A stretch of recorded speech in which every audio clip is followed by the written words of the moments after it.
आज हम लोग स्टार्ट कर रहे हैं change in profit sharing ratio. ठीक है, हमारा रिकॉन्स्टिट्यूशन ऑफ फर्म होता है। रिकॉन्स्टिट्यूशन में चेंज इन पीएसआर होता है, change in profit sharing ratio, admission of A partner, retirement of A partner और डेथ ऑफ ए पार्टनर। तो ये हमारा फर्स्ट पॉइंट है चेंज इन रिकॉन्स्टिट्यूशन का।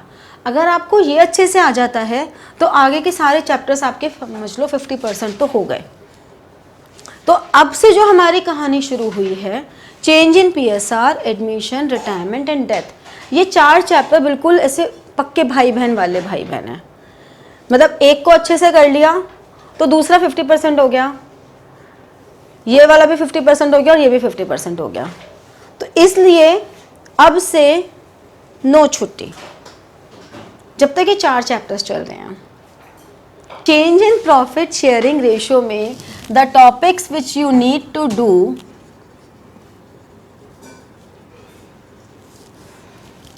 सबसे पहले आपको कैलकुलेशन ऑफ, जब भी प्रॉफिट शेयरिंग रेशियो चेंज होगी तो समझो क्या हो, 100 रुपये हैं, 2 लोगों में डिवाइड हो रहे हैं 50-50।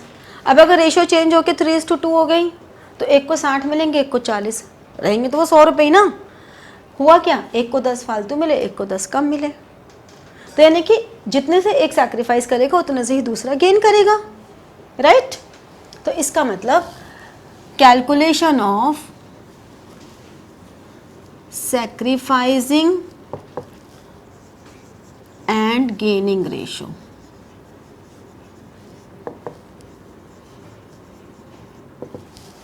ठीक है, इसके बाद हमें करना है treatment of general reserve, accumulated profits,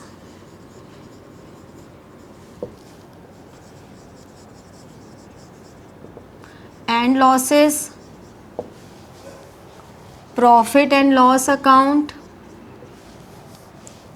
और भी जितने रिजर्व्स एंड फंड्स हैं उन सब का ट्रीटमेंट हम करेंगे। ठीक है, ये करने के बाद हम सीखेंगे प्रिपरेशन ऑफ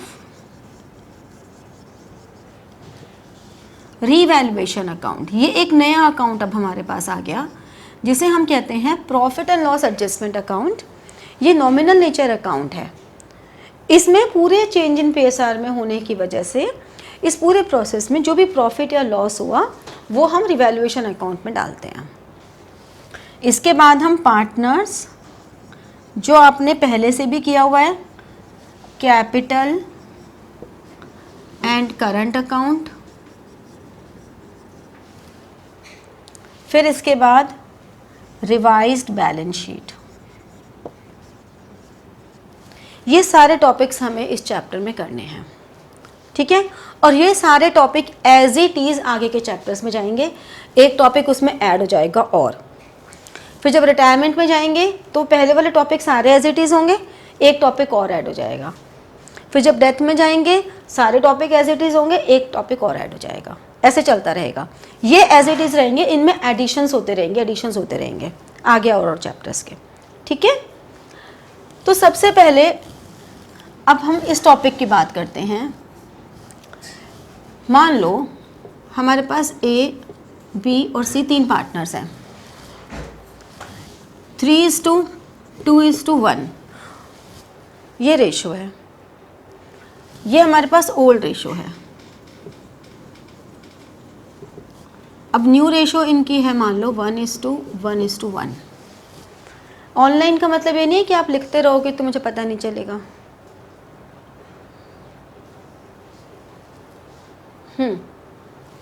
तो ओल्ड रेशो और न्यू रेशो है।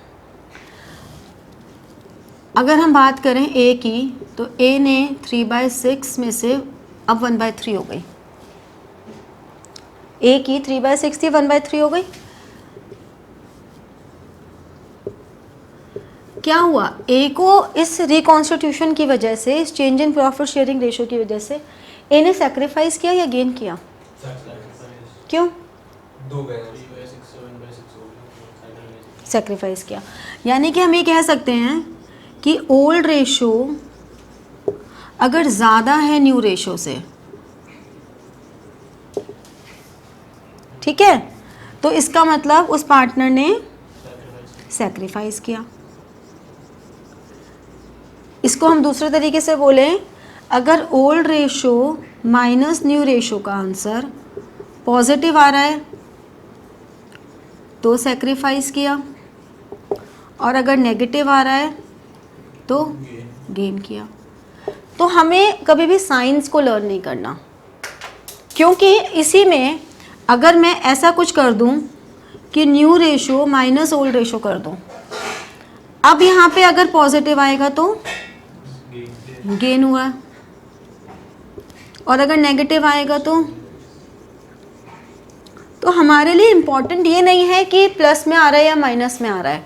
हमारे लिए इम्पॉर्टेंट ये है कि हम ओल्ड माइनस न्यू कर रहे हैं, न्यू माइनस ओल्ड कर रहे हैं, बात वही है, क्योंकि ये उसकी ओल्ड रेशो थी, ये न्यू रेशो है। तो हमें ये देखना है कि ए ने सैक्रिफाइस किया या गेन किया। तो हमने देखा कि ए ने सैक्रिफाइस किया 1/6 से, बी ने सैक्रिफाइस किया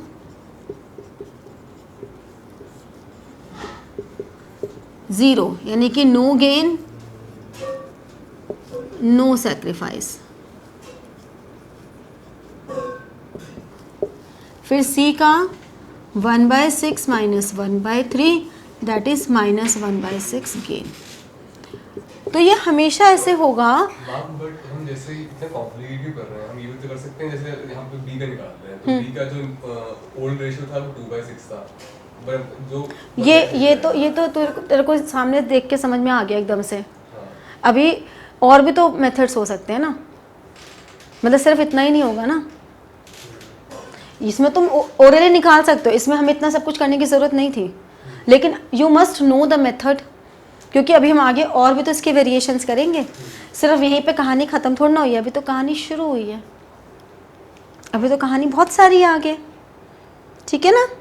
तो ये एक हमारे पास वेरिएशन है। अब इसके हम और फर्दर वेरिएशंस करेंगे, नोट डाउन करो फिर हम करते हैं। अब देखो इसमें नेक्स्ट वेरिएशन आता है 3:2:1, ये ओल्ड रेशो है, ठीक है। अब अगर इसमें बोला गया C acquires half of A and 4/11 from B, ठीक है। अब इस तरह से बोला गया कि C ने हाफ ऑफ A और 4/11 फ्रॉम B लिया, तो इसका मतलब क्या हुआ, A ने कितना सैक्रिफाइस किया 1/2 of 3/6। This is the way you right. Mathematically हम इसे मल्टीप्लाई ही कर रहे हैं, लेकिन हमारा लिखने का तरीका रहेगा 1/2 ऑफ 3/6, ठीक है। और फिर हमने इसको कर दिया 3/12। B कितना सैक्रिफाइस कर रहा है 4/11 ही कर रहा है वो, क्योंकि फ्रॉम। अब हमने न्यू शेयर निकालना स्टार्ट किया, A का न्यू शेयर कितना हो गया 3/6 प्लस सॉरी माइनस 3/12, ठीक है ना, 3/12। अब ये हमारा वर्बली भी निकल सकता था, बट हमें शो करना होता है कि हमने कैसे निकाला। B का न्यू शेयर 2/6 माइनस 4/11,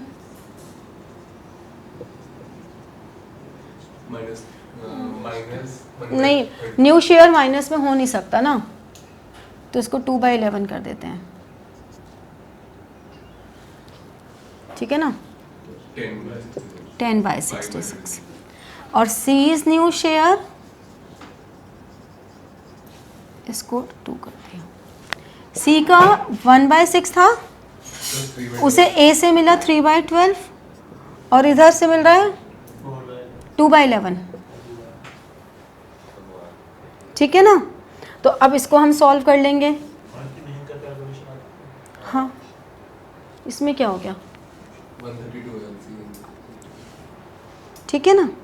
तो इसका कितना आ गया 22, 33 और 24, तो ये हो गया 9 और 7/132।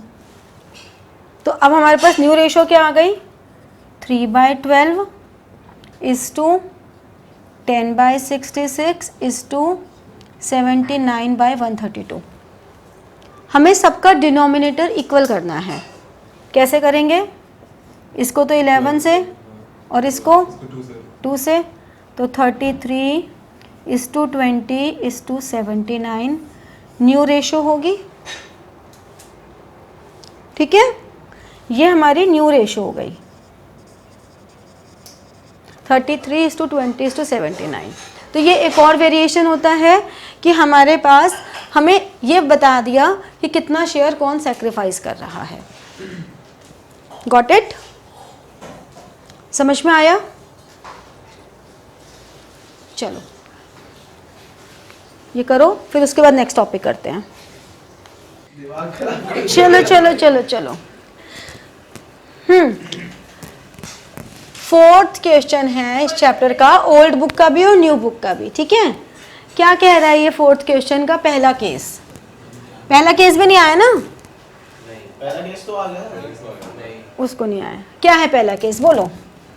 as per new agreement, पहले तो स्टार्टिंग की रेशो बोलो, क्या है स्टार्टिंग से। 5:4:1। क्वेश्चन को ऐसे नहीं पढ़ते, स्टार्टिंग से पढ़ो, फर्स्ट लेटर से। A, B, and C are partners sharing profits and losses in the ratio of 5:4:1. Calculate new profit sharing ratio, sacrificing ratio and gaining ratio in each of the following cases. हमें सब में sacrificing ratio, gaining ratio और new ratio निकालना है। ठीक है, चलो first case क्या कह रहा है? As per new agreement, C acquires 1/5 fifth share of A 1/5 of ए बोला है। from A. देखो अब ये एक एक वर्ड से गड़बड़ हो जाती है, Off from में क्या? क्योंकि 1/5 आपका मतलब मल्टीप्लाई, देखो मैं बताती हूँ, इसी क्वेश्चन को मैं दोनों से करके दिखाती हूँ। अगर यहाँ पे 1/5 ऑफ ए होता और 1/5 फ्रॉम ए होता, दोनों केसेस को समझो, दोनों केसेस को समझो। 1/5 फ्रॉम ए का मतलब है जो ए का शेयर है, न्यू शेयर, वो सिंपली 5/10 माइनस 1/5 3/10 आ जाता। ठीक है ना। बी का शेयर एज इट इज़ 4/10 रहता और सी का न्यू शेयर 1/10 प्लस 1/5 आ जाता। 10 ही रखेंगे, 3/10। अगर फ्रॉम था तो हमने क्या किया, फ्रॉम के केस में सिंपली हमें पता है कि ए ने इतना सेक्रीफाइस किया, वो यहाँ माइनस कर दिया। और अब हमारी न्यू रेशो क्या आ गई, 3/10, 4/10, 3/10, यानी कि 3:4:3, ये आ गई न्यू रेशो। जहाँ पर ए ने सेक्रीफाइस किया 1/5, A sacrifices 1/5 And B gains 1/5. and B do not sacrifice nor gain. C gains by 1/5. Simple. लेकिन अगर यही क्वेश्चन 1/5 ऑफ होता तो हमको निकालना पड़ता कि A ने सेक्रीफाइस कितना किया। A ने सेक्रीफाइस किया 1/5 ऑफ 5/10, यानी कि ए ने सेक्रीफाइस किया 1/10। ठीक है, तो ए का जो न्यू शेयर है, ये आपको क्वेश्चन में गिवन नहीं है, मैं एज्यूम करके बता रही हूँ, इसलिए कंफ्यूज मत होना। मैं तुम्हें ये डिफरेंस बता रही हूँ कि फ्रॉम और ऑफ में क्या डिफरेंस है। फ्रॉम होता तो हमें डायरेक्टली गिवन था, ऑफ होता तो हमारा ए का new share 5/10 minus 1/10 that is 4/10, B का शेयर एज इट इज़ 4/10 और सी का न्यू शेयर हो जाता 1/10 प्लस 1/10 दैट इज 2/10, यानी कि अब न्यू रेशो हो गई 4/10, 4/10, 2/10, 4:4:2, यानी कि 2:2:1। यहाँ पे सिंप्लीफाई होने का गुंजाइश है तो सिंप्लीफाई करके छोड़ोगे, वरना इसका आधा नंबर कट जाएगा। और MCQs में भी अगर तुम्हें कंफ्यूज करने के लिए दोनों ऑप्शन दे दें, MCQs में अगर 4:4:2 भी गिवन हो और 2:2:1 भी गिवन हो, तो आप 2:2:1 को मार्क करेंगे, 4:4:2 को नहीं करेंगे, क्योंकि इस बात की कोई बहस नहीं है कि अरे दोनों सेम ही तो हैं। मोस्ट सिंप्लीफाइड मैनर में ही करना है, ठीक है। तो मतलब कि फ्रॉम होता है तो मतलब गिवन होता है कि कितना हाँ, वो है। और ऑफ होता है तो हमें निकालना पड़ता है। कितना वो करना मतलब समझ आता है। हाँ कर लो, नोट करने में तो देखो फ़ायदा ही होता है, आपके पास एक चीज़ रहती है कि हाँ ये डिफरेंस है। Got it? हाँ, ये करो, फिर मैं केस 2 भी बता देती हूँ। अब इसका केस 2 आता है। केस 2 क्या कह रहा है बताओ, केस 2 क्या कह रहा है? As per the Q agreement, C acquires 1/5 share equally from A and B. 1/5 equally from A and B, यानी कि A and B equally sacrifice कर रहे हैं। यही मतलब हुआ कि A and B equally sacrifice कर रहे हैं। इसका मतलब A and B sacrifices 1/2 of 1/5, 1/10, ये इन्होंने सैक्रिफाइस किया। अब A का न्यू शेयर 5/10 माइनस 1/10, 4/10। B का न्यू शेयर 4/10 माइनस 1/10, 3/10। और C का न्यू शेयर 1/10 प्लस 1/10 प्लस 1/10, 3/10। तो यानी कि 4:3:3। ठीक है, समझ में आया? आया? करो।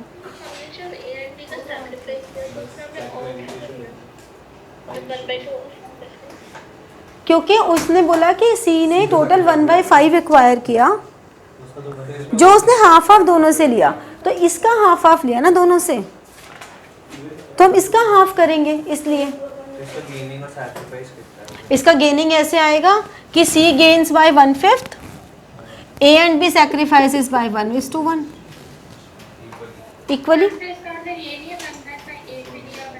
नहीं, उसने टोटल 1/5 लिया। उन्होंने बोला 1/5 equally from A and B। Each नहीं लिखा ना, अगर यहाँ लिखा होता 1/5 each from A and B, तो हम कहते दोनों से 1/5 लिया। ठीक है, तो एक एक वर्ड से हमारे क्वेश्चन में चेंजेस आ जाते हैं।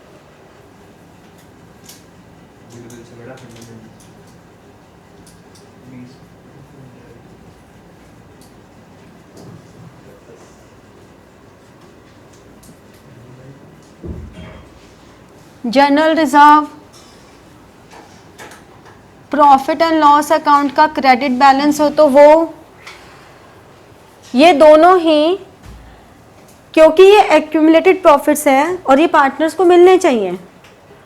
ठीक है, अब क्योंकि ये पार्टनर्स को मिलने चाहिए इसलिए हम एंट्री करेंगे general reserve, account debited, profit and loss account debited to partners, capital या करंट अकाउंट। क्या हो रहा है, अगर ये जनरल रिजर्व में नहीं डालते तो ये प्रॉफिट पार्टनर्स को मिलते, और प्रॉफिट एंड लॉस अकाउंट का प्रॉफिट भी पार्टनर्स को मिलता ही मिलता है। अगर कोई भी प्रॉफिट पार्टनर्स को मिलेगा तो कैपिटल अकाउंट इंक्रीज होगा। बेसिक बातें हैं ना ये हमारी, हम वही कर रहे हैं। और हम इसे डिस्ट्रीब्यूट कर क्यों रहे हैं, ज़रूरत क्या है? क्योंकि रिकॉन्स्टिट्यूशन हो रहा है, नई फॉर्म, नई हमारी रिकॉन्स्टिट्यूट होकर नई रेशो आ रही है। तो इस पूरे प्रोसेस की वजह से किसी भी पार्टनर को नुकसान या फ़ायदा नहीं होना चाहिए। पुराने रेशो में उनको जो मिलना चाहिए वो उनको एज इट इज़ मिलेगा। ठीक है, तो इसीलिए हम कहेंगे कि जनरल रिजर्व अकाउंट क्लोज हो गया, इसे हम कहते हैं distribution. Distribution in old ratio. ठीक है, अगर कोई प्रॉफिट एंड लॉस अकाउंट का डेबिट बैलेंस होता, क्रेडिट बैलेंस का मतलब ये प्रॉफिट है और ये बैलेंस शीट की लायबिलिटी साइड पे शो हो रहा है। लेकिन अगर प्रॉफिट एंड लॉस अकाउंट का डेबिट बैलेंस होता, यानी कि लॉस होता, बैलेंस शीट की असेट साइड पे शो होता, या बैलेंस शीट की असेट साइड पर ही एडवर्टाइजमेंट सस्पेंस अकाउंट शो किया हुआ है।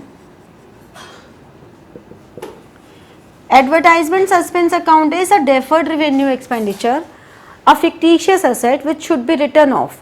तो ये हमारे लॉस है, ये प्रॉफिट की फिगर्स थी, क्योंकि ये प्रॉफिट्स की फिगर्स थी तो कैपिटल में क्रेडिट हुआ। जो लॉस की फिगर्स हैं वो कैपिटल या करंट अकाउंट में डेबिट होंगी।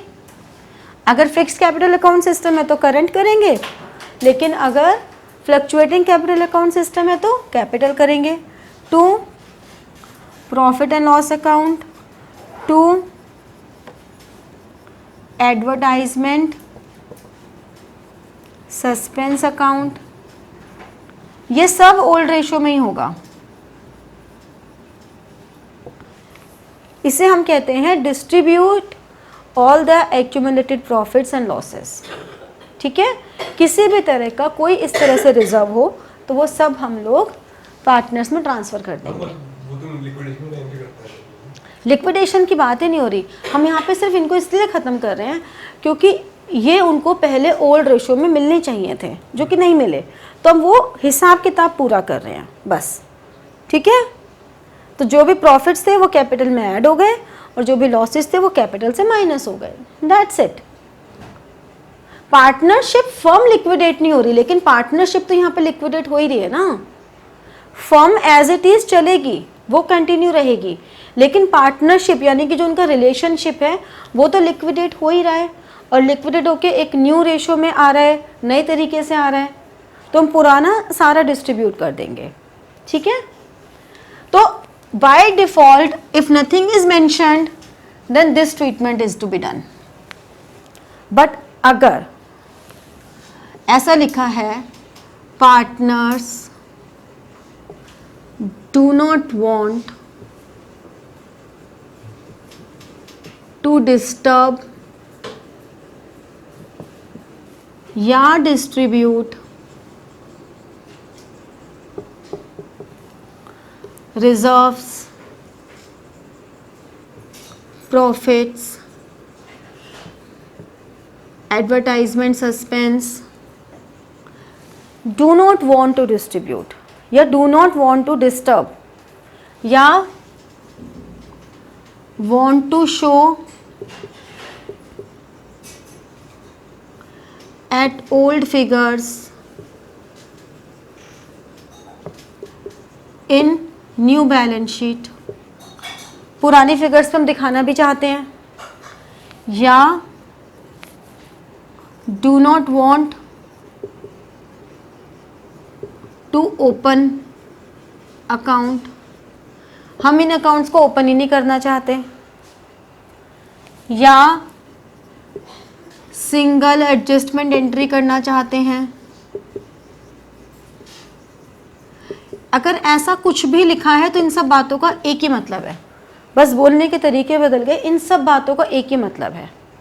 इसमें प्रॉफिट्स के केस में गेनिंग पार्टनर,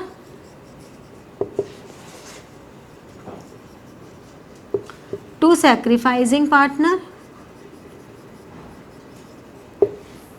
और अगर लॉस का केस है तो सैक्रिफाइसिंग टू गेनिंग। ठीक है, अगर प्रॉफिट है तो gaining to sacrificing partners current account या कैपिटल अकाउंट, लेकिन अगर लॉस का केस है तो रिवर्स कर देंगे सैक्रिफाइसिंग टू गेनिंग। ठीक है, ये हमने सिर्फ एडजस्टमेंट एंट्री एक कर दी। यहाँ तो हमें इतनी सारी एंट्रीज करनी पड़ रही हैं, यहाँ हमारा एक एंट्री से भी काम चल जाएगा। Got it? समझ में आया? नोट डाउन करो, फिर मैं एक एग्जाम्पल करके दिखाती हूँ तुम्हें, तो और ज़्यादा क्लियर हो जाएगा।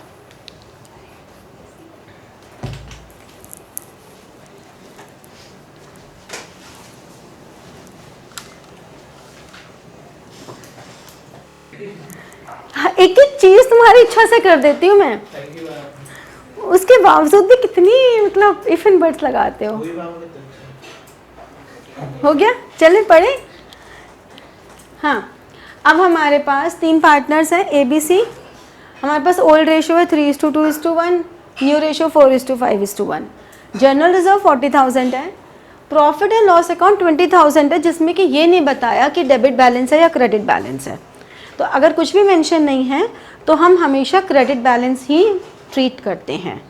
ठीक है, अगर हमें कुछ भी मेंशन नहीं है तो मान के चलेंगे कि ये क्रेडिट बैलेंस ही है।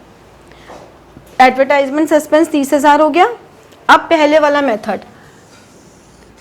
ट्रीटमेंट 1। ट्रीटमेंट 1 में क्या था? हमने जनरल रिजर्व,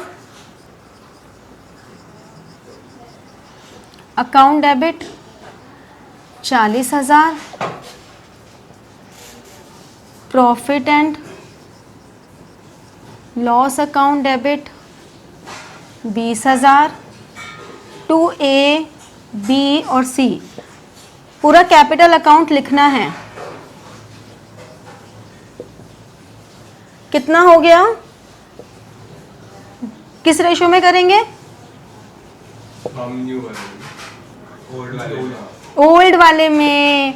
यही तो, ओल्ड रेशो में ही करेंगे। पुराना जनरल है ना, पुराना जनरल है। 3:2:1। तो ये कितना हो गया? 30,000, 20,000 और 10,000। ऐसे ही advertisement suspense A, B, C, 2 advertisement suspense 30,000, ये हो गया 15। Advertisement suspense account 30,000। Advertisement suspense account होता है डेफर्ड रेवेन्यू एक्सपेंडिचर, एक तरह का, जो हमारे पास हमने किया खर्चा लेकिन वो कुछ दिन के लिए एप्लीकेबल होगा। तो ना तो वो रेवेन्यू एक्सपेंडिचर है ना वो कैपिटल एक्सपेंडिचर है, तो दोनों के बीच का है, which is called deferred revenue expenditure, या हम उसे कह सकते हैं फिक्टिशियस एसेट्स। ठीक है, वो हमने डिस्ट्रीब्यूट कर दिया 10,000 और 5,000। ठीक है, ये समझ में आया? ये वाला तो कोई दिक्कत नहीं ना।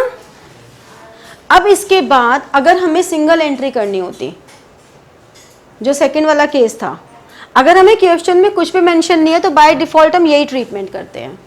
लेकिन अगर हमें ये बोला कि सिंगल एंट्री करो, तो पहले तो A, B और C कितने से गेन और सैक्रिफाइस कर रहे हैं, निकाला?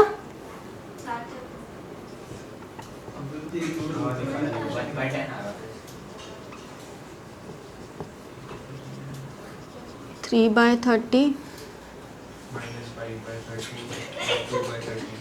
ये कैसे हो गया?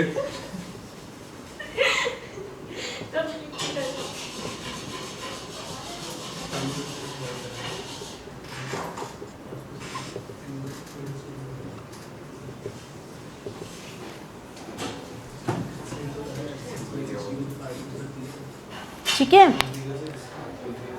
ये समझ में आया? अब हमारे पास ये 3 अमाउंट हैं, ये 2 तो गेनिंग टू सैक्रिफाइसिंग होंगे, जो ये दोनों हमारे लिए प्रॉफिट्स हैं जो गेनिंग टू सैक्रिफाइसिंग होंगे, ये लॉस है जो कि सैक्रिफाइसिंग टू गेनिंग होगा। तो हमने तीनों को ऐड किया, 60 और 30 को माइनस किया, हमने बनाई statement of net effect. Statement of net effect यानी कि इन सारी ट्रांजैक्शंस का नेट इफेक्ट क्या है, जैसे कि जनरल रिजर्व 40,